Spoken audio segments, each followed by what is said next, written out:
the basics of the flop shot. It's going to be similar to what we did in the bunker. The first thing I like to do is I'll line my club up to my target. And from there, you want to open the club face pretty wide open. To me, I like to almost have the toe of the club touching the ground, so it's wide open. But you can see when I do that, borrow your club here, talk about club face. If we're aimed at my target, that's going right at my target. Right? Now when I open that club face up, I'm aiming fairly far right of my target. So what I need to do is adjust my body line so that that face is now pointed back at my target. My stance is going to be slightly open to adjust for the club face. And that way when I make contact with the ball, it's going towards my target as opposed to off to the right. So we open up the club face, we adjust our stance. I like to have my hands just a smidge back of the ball. We're not getting our hands real ahead of the shaft like we have in other shots. Okay. Hands are a little bit further back. Our swing arc is going to be, depending on our lie, but a little bit more shallow. We're not coming in real steep because we've got to slide the club underneath the ball. So we want to be a little bit more shallow on our approach. And like what we talked about before, using the bounce of the club, we're trying to get rid of that leading edge. We're trying to slide this club underneath the golf ball. And in order to do that, we've got to use the bounce of the club. The club is going to slide underneath. The bounce is what's going to kick that club into the ball and get it going straight up in the air. Okay. So like I was saying before, when you wanted to feel the sole of the club like we were landing the airplane, this is going to be similar. I like to feel the back end of that club, and I want to feel it gliding through the grass underneath the ball.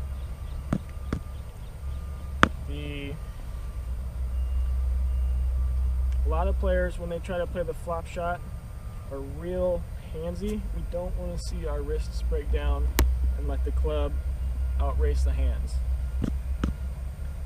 The club is going to be more of an extension of our arm as we come through the ball. It's going to be forward, but we're not seeing the butt end of the club go this way.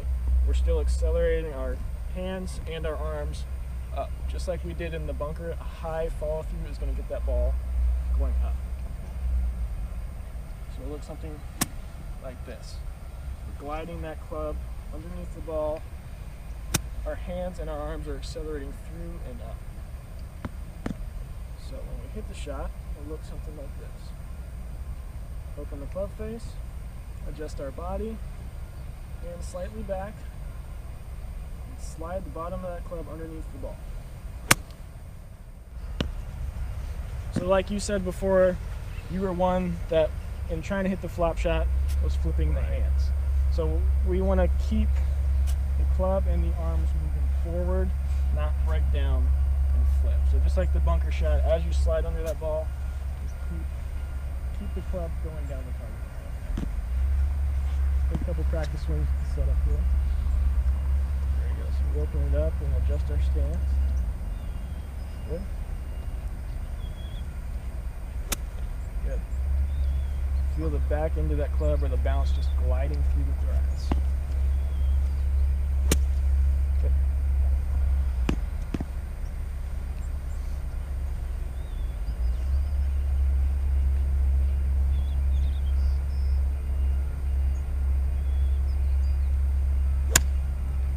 Good. We got a little steep, we can tell because of that divot. Yeah. So, which is okay, that was a good shot. But what we're trying to do here is glide the back of that club through. So that just meant your angle of attack is a little bit steep to where you dug into the turf.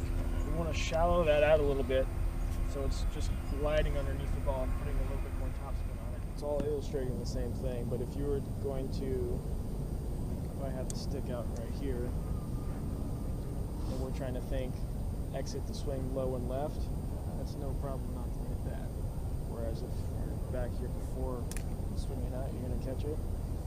So I can hold that there on a couple of these, or if you just like to visualize that, it's the same thing. Here, right underneath the stick, low and left, where you're rotating towards your target, not getting stuck and throwing the hands. Just hit one here, just go slow motion, I'll hold it here for you.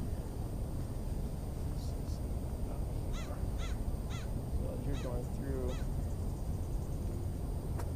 Good. Once he gets to this position, he's square. Look at it from this point too. Here.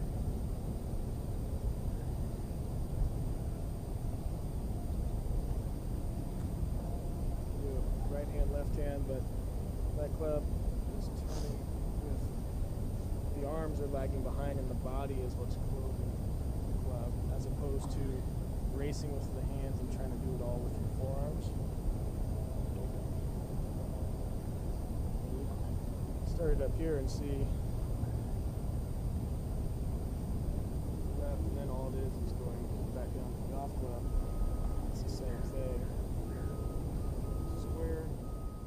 So often my swing feels like there's a lot of effort with the upper body and the arms and stuff, where this is, Right. it just falls into place. Perfect, and that's exactly the feeling I want you to have and what we're working for. When I said before, your arms are going to be a little more passive because your lower body's doing most of the work. As you get into that position, your club automatically drops into the slot. You're not out racing anymore, trying to flip and having Right. you're not having to think of so many things at once and getting the perfect timing. And now it's just, if you can just get that rotation going, club's going to square itself, everything's going to be in line and a little more on time. And nice and effortless, like you said, a little less pressure on your back if you can rotate to the left more as opposed to that cranky motion. So it's, like you said, it'll all come together and slow the arms down, let your body do the rotational work. Yeah. It's taken some doing to convince myself that that's all going to make the ball go where I want it to go, but I'm starting to get there.